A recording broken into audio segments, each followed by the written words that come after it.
आप कितने साल की हो? मैं 20 साल की हूँ। अभी 20 साल की हो तो आपका ब्याह 4 साल पहले हुआ था। अरे लड़की भी है एक। तो आप इतने जल्दी ब्याह क्यों कर लिए?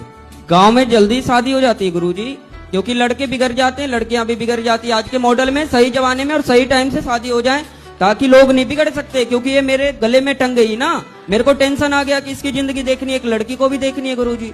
लेकिन अब आप शराब पियोगे तो उसकी जिंदगी तो बर्बाद। शराब नहीं पियेंगे गुरुजी, और जिंदगी इसको बर्बाद होने के लिए मैंने शादी नहीं करी गुरुजी, ऐसी बात नहीं है। फिर मैं इसको रखने के लिए शादी किया हूँ। जब बूढ़ा हो जाऊंगा तो 2 रोटी तो बना के देगी ना गुरुजी।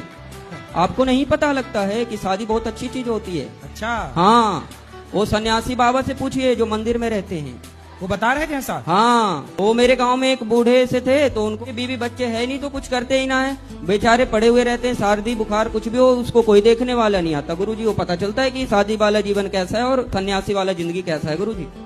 हाँ, मुझे समझ आ गया, इस वजह से मैं दारू छोड़ेगा।